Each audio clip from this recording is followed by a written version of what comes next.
Okay, back.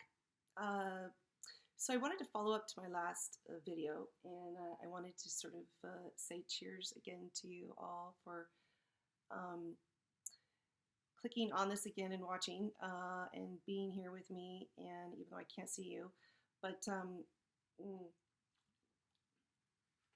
I also want to say, uh, with those who have had a loved one pass from COVID, that I'm very sorry. For those who have um, known someone and who has recovered. I'm very happy to hear about that. I personally have not known anyone who has passed of COVID or has had COVID. Um, that's on a personal level, people I personally know. But I have had different experiences with the backlash, I guess you could say, of this COVID virus. So when this first broke, uh, my husband, who has asthma uh, and watches the news, unlike myself, I don't have a TV, but he does, watches the news, and he, based on what they shared, believed because of his asthma he would die. So right off the bat, I was seen as a contagion. And that has caused a lot of, as you can imagine, issues, uh, emotional, just in the respect of for over 2 months, there has been no hugs, nothing.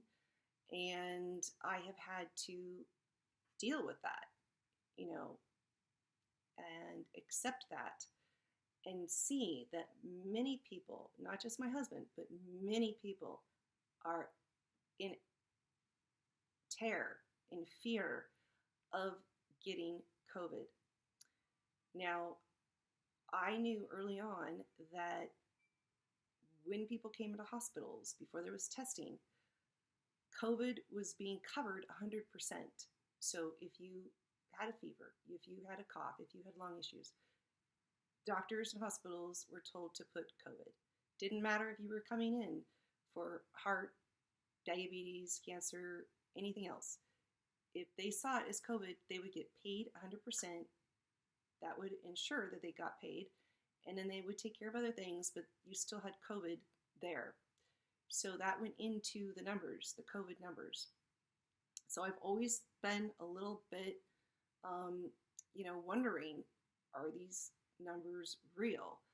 Uh, and again, I am not saying that this is not real. I know it's real, and I believe it's a lab created virus.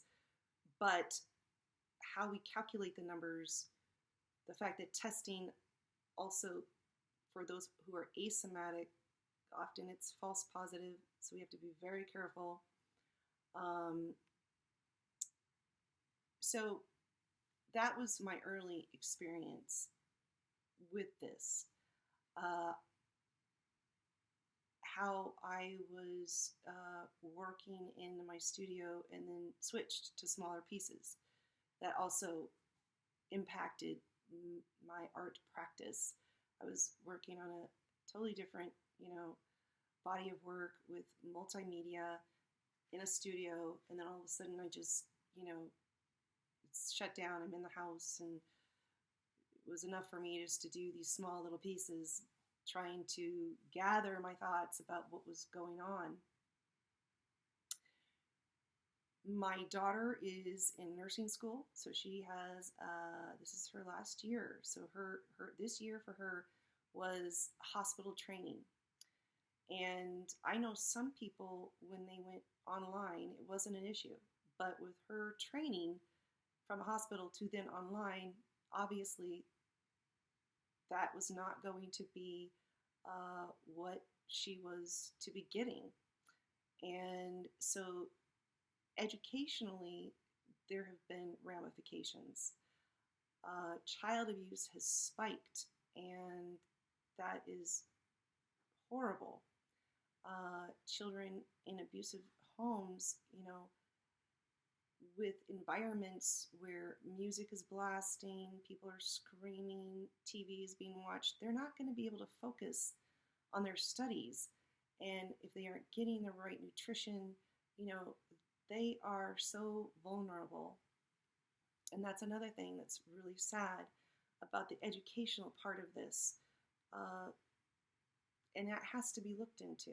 And I feel like it's not being given as much weight as other aspects of this. But it's part of it when we have school closures. And I have not, again, known of someone personally with COVID, but I have known many who have lost their jobs and health insurance due to COVID. And being termed non-essential is not helpful to the psyche versus the essentials.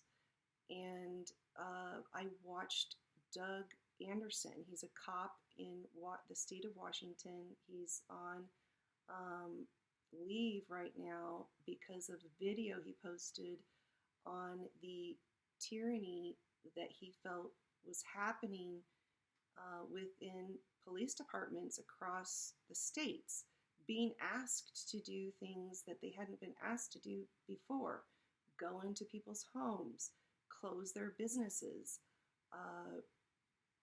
pull people over, ask for permits. Now, I don't know if many of you know this, but if you're an essential worker, you have a permit to drive. If you're a non-essential, you don't. So the person that rents the space above my garage, she works in a bank and she has a permit to drive. That's very bothersome to me. Where are we headed with that? I also am very concerned about how people are being treated that can't go into hospitals. They can't have advocates.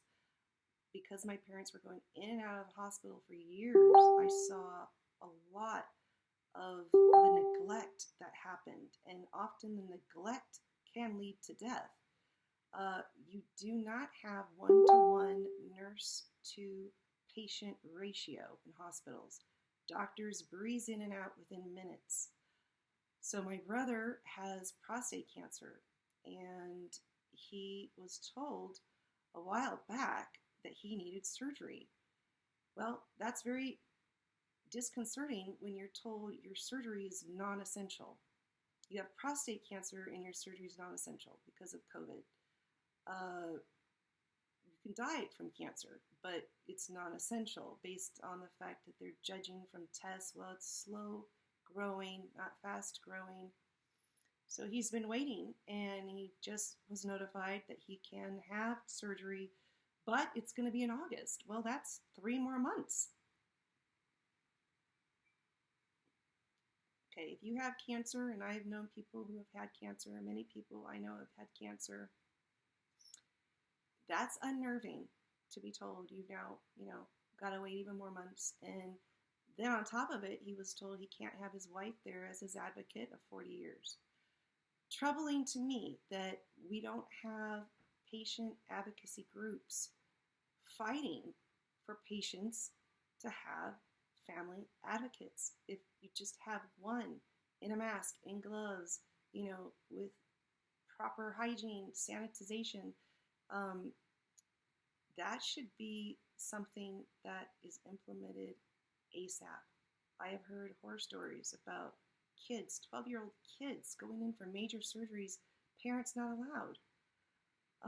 The elderly, we've already heard about dying without being able to have their loved ones with them. That's pretty inhumane. So, these things I'm very troubled about. I'm very concerned about. It is, to me, very disturbing. And when we break people up like we're doing, and we're starting to see very clearly division, unlike any other time. I mean, obviously with Trump coming in, there's a lot of division, but this has created even more division. And domestic spousal abuse, aside from child abuse, is on the rise. And that's terrifying. Uh, my sister, she's in a situation, she has MS, she's in a wheelchair, her health is deteriorating, and her husband recently gave her an ultimatum that they need to move out of state because of his fear of what's happening with all the fallout of the new rules and laws with COVID. He wants to move out of state now, and if not, he'll divorce her. Well, that's you know very sad, very tragic, and I'm dealing with that, and just the ramifications of that. So, along with my own health, wondering because dentistry was not essential, um, what's going on with my teeth? I've had pain in some of my teeth, and I have had white patches that have shown up, and I'm hoping it's nothing, but it could be something, and I've got to get that looked at. Um, so, I try not to fixate on that, and I try to stay positive. But, these are very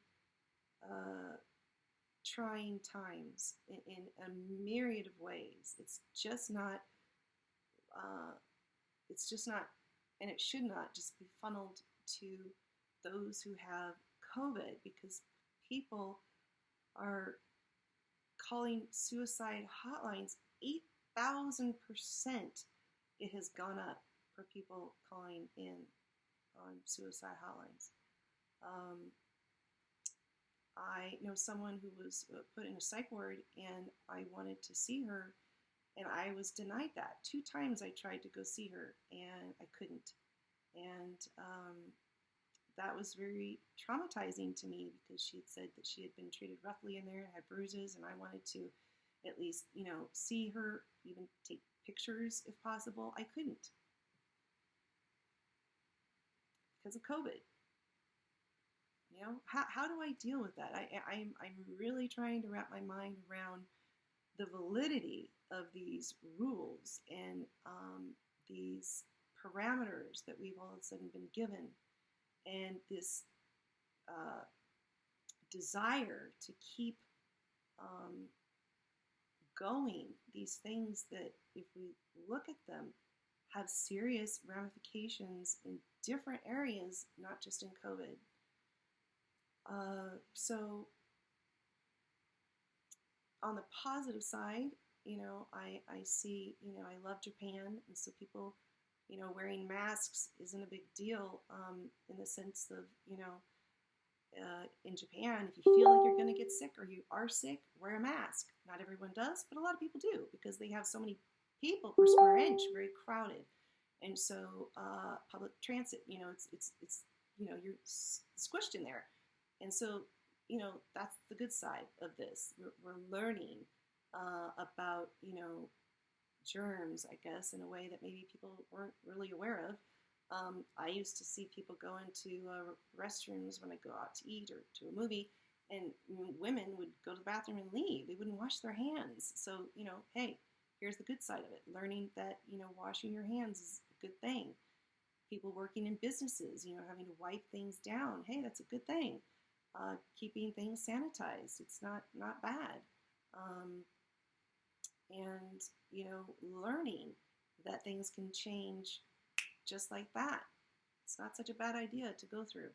I always wondered how Hitler could turn friends, colleagues, family against each other. Well, now I know, because I have seen that personally. I have seen, when I was going on walks early on, people heading towards me and then darting across the street, to get away from me. I have seen, even in this, where I'm standing on certain issues, people are being very polarized in a very short amount of time. And that's very troubling to me. But I understand it. And I clearly see how Hitler could do what he did, although it took longer. But here, it's been rather rapid. Anyway, I love you.